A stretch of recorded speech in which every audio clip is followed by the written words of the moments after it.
Artonique Renault, économiste aguerri, professeur de maths financière, il nous guide jour et nuit. À l'université de la Renaissance, il enseigne sans relâche, maths éco, maths classique, il éclaire nos tâches. L'éducation, c'est la lumière qui nous mène vers des jours meilleurs. Administration, gestion, économie, la science éclaire notre vie. Maths appliquées à l'économie, un monde de précision. Économétrie appliquée pour chaque grande décision. Intégrale appliquée à l'économie, un outil de savoir. Microéconomie pour mieux comprendre et prévoir.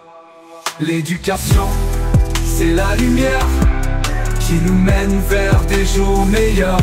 Administration, gestion, économie, la science éclaire notre vie.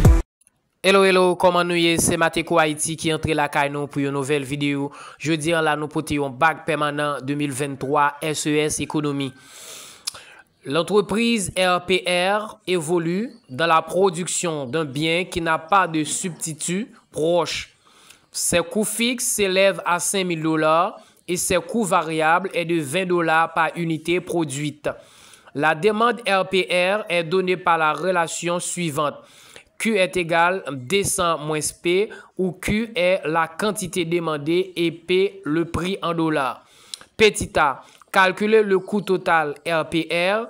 Petit b, trouver la recette de l'entreprise en fonction de la quantité produite. Petit c, calculer sa recette totale et sa recette marginale pour 40 unités produites. Petit d, déterminer la production et le prix de l'entreprise lorsqu'elle maximise son profit. Petit e, calculer le montant de son profit. Nota bene, coût total est égal c'est coût variable plus coût fixe. Ici, on a la fonction de la demande. Q est égal D100 moins P. Coût fixe est égal 5000 et coût variable est égal 20 unités. Calculons le coût total des RPR. Maintenant, coût total est égal, c'est coût fixe plus coût variable. Maintenant, coût total égale quoi? Coût fixe est égal avec 5000 plus coût variable est égal à 20 Q. Calculons la recette de l'entreprise en fonction de Q. Maintenant, Q est égal quoi? C'est D100 moins P. Donc, à quoi est égal P? P est égal quoi? C'est D100 moins Q. Recette totale est égale c'est prix par la quantité. Ce qui implique, qu'est-ce qu'on a? Recette totale est égale quoi? Prix D100 moins Q par la quantité. Donc, recette totale est égal D100Q moins Q carré. Calculons recette totale et recette marginale pour Q est égal 40 unités. On a déjà vraiment recette totale. Recette totale est égal D100Q moins Q au carré.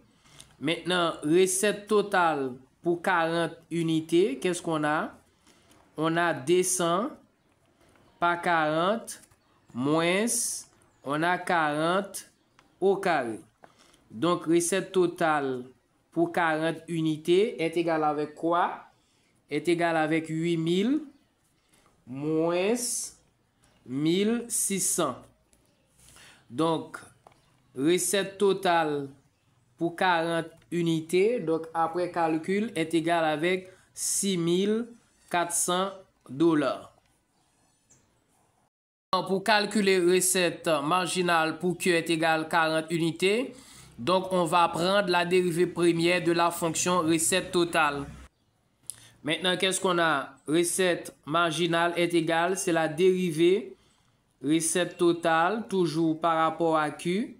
Donc, recette totale est égale quoi? C'est D100Q moins Q au carré. Maintenant, recette marginale égale quoi? Dérivée de D100Q, ça donne D100. Moins dérivée de Q carré, ça donne moins DQ. Maintenant, recette marginale pour 40 unités, ça va donner quoi? C'est D100 moins 2 par 40. Maintenant, recette marginale. Recette marginale pour 40 unités, ça donne quoi? Ici, on a 200 moins 80. Recette marginale pour 40 unités est égal quoi? Ici est égal avec 120 $.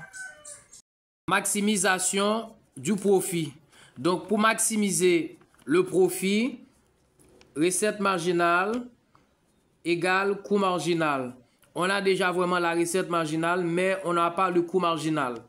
Maintenant, le coût marginal est égal quoi? C'est la dérivée du coût total, donc par rapport à Q. Maintenant, la dérivée première de cette fonction, coût marginal est égal quoi? Ici, la dérivée, ici on a une constante, ça est égal à 0. La dérivée de 20Q, ça est égal avec 20. Donc ici, on a le coût marginal est égal à 20 et on a déjà vraiment la recette marginale. Maintenant, qu'est-ce qu'on a? On a 200 moins DQ est égal avec 20. Donc ça va donner quoi là? Donc on a moins DQ est égal avec 20 moins 200. Donc ce qui implique qu'est-ce qu'on a? On a moins DQ est égal à moins 180. Par moins 1, qu'est-ce qu'on a? On a DQ est égal 180, ce qui implique là. Donc, si on va diviser par le coefficient DQ, ça va donner quoi? Ici, on a DQ sur 2 est égal quoi? 180 divisé par 2. On va simplifier par 2. Donc, il nous reste quoi? Q est égal 180 divisé par 2, ça donne 90. Ici, on a la quantité qui maximise le profit. Donc, à partir de 90 unités. Le prix optimal est... Maintenant, qu'est-ce qu'on a? On a P est égal 200 moins Q. Maintenant, P est égal quoi? C'est 200. Donc, la quantité, c'est 90. Donc, ce qui implique là, donc P est égal quoi? P est égal avec 110. Maintenant, le prix optimal est de 110 $. Profit maximal est égal quoi? Donc, la fonction profit est égale, c'est recette totale moins coût total. Qu'est-ce qu'on a? Profit est égal, c'est pris par la quantité moins la fonction coût total 5000 plus 20Q. Maintenant, profit est égal, prix c'est 110 $, la quantité 90, par quoi? Moins, ici on a 5000 plus 20 par 90. Maintenant, profit est égal quoi? Ici on a 9900 moins 6800. Maintenant, profit est égal quoi? Profit est égal 3100 $.